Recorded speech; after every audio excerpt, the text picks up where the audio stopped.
So simulan natin dito mga idol. Los Angeles Lakers mas malakas pa sa top 1 team dito sa West, at Lakers may bagong bracket dito sa NBA playoffs.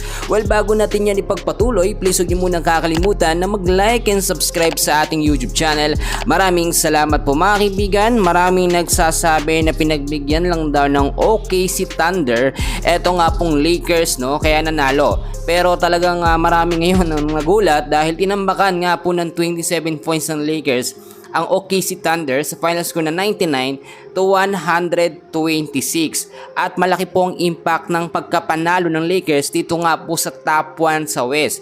Sa next game mga idol ng Los Angeles Lakers, OKC Thunder pa rin ang kanilang makakalaban at inaasahan pa rin natin na mananalo dito ang Lakers. Bakit sinasabi kong mananalo ang Lakers mga idol? Nakita naman natin ang lakas nang naging sistema nga po nitong si JJ Redick. But so far kung titignan ho ninyo, kung hindi rin dahil sa original na starting 5 na lineup ng Lakers ay hindi mananalo ang Lakers. Tignan natin, no, Rui Hachimura, LeBron James, Jackson Hayes, Austin Reeves at si Luka Doncic. Alam nyo mga idol, meron pang isang set to na malakas na starting 5 na lineup ang Lakers, which is nandyan si Dorian Finney-Smith, si Gabe Vincent at si Dalton Knecht. Yung mga player ho na yan talagang ginagamit sa mga intense and crucial game, lalo na kapag pagod na yung starting 5 na lineup ng Lakers. So tignan natin mga kaibigan ngayon yung bracket dito sa playoffs, dahil nga po sa pagkapanalo ng Lakers mga idol, nasa top 3 pa rin sila. Pero titignan natin mabuti, may chance na makatop 2 nga ang Lakers dahil meron na silang 48 wins, 30 loss, at meron pang natitira na 4 na games, no?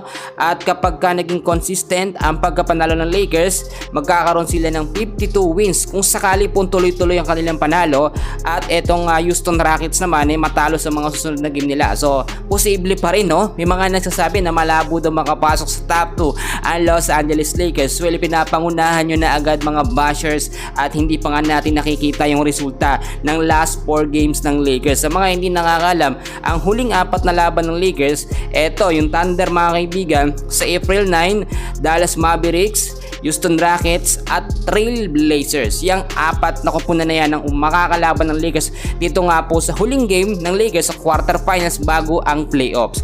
So tignan na natin yung bracket na aking sinasabi mga kaibigan, dahil nga po sa magandang resulta ng mga games na pinapakita ngayon ng Lakers mga idol, nagbabago at nagkakaroon ng magandang bracket etong Lakers. Kung titignan nyo doon sa huling bracket mga kaibigan na binigay ng NBA, ang naka-bracket nitong Lakers ay ang Memphis Grizzlies. Pero sa pagkakataong ito, ang Timberwolves ang nasa bracket ng Lakers, which is mas madali ito mga kaibigan para ho sa Lakers. Pero take note, posible hong magbago yan depende sa magiging resulta ng mga next game nga po ng Los Angeles Lakers. Ngayon ang mga kaibigan, nakita naman natin, wala na tayong problema sa shooting guard. Maganda at nasa kondisyon itong si Austin Reeves, at laging nakabackup mga kaibigan eto nga pong si Gabe Vincent. Kung titignan naman natin sa naging scoring nga po ng Lakers, maganda so far ang ipinakita ng ating mga idol.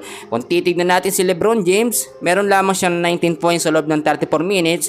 Rui Hachimura, 11 points sa loob ng 32 minutes. Jackson Hayes, talaga nakita natin si Jackson Hayes hirap din makataas ng puntos kasi dumidepensa siya. Diyan siya nakapokus at sa rebound. 7 points sa loob ng 13 minutes of playing time.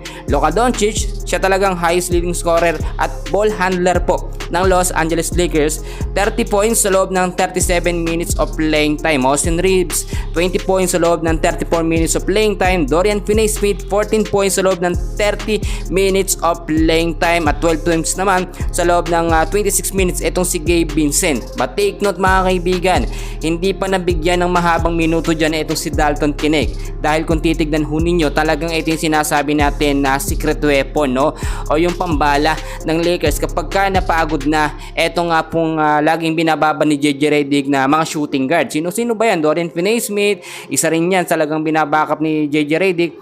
Gabe Vincent, Austin Reeves, yan ang posibleng palitan po nito nga pong si Dalton Knecht. At dahil nga po sa playoffs, kapag inulit pa ng Lakers ang ganitong klaseng sistema, lalo na yung lineup nila, yung starting 5 nila, kapag yan ulit ang ginamit nila, posibleng napag-aralan na yan mga kaibigan. Ang sinasabi sinasabi ko, small ball lineup pa rin talaga ang nangyayari pero nakapasok or makakapasok sa playoffs. Marami nagsasabi na hindi daw makaka-top 4 o top 5 ang Lakers, pero tignan nyo naman ngayon nasa top 3 ang Los Angeles Lakers. Malakas ang team ng Lakers mga idol, lalo na kapag nasabayan niya ng malakas sa sistema o panibagong sistema nito nga pong si JJ Redick. So para mga kaibigan, yan muna ang update natin for now, and please huwag nyo kakalimutan muna na mag-like and subscribe sa ating channel. Maraming salamat po.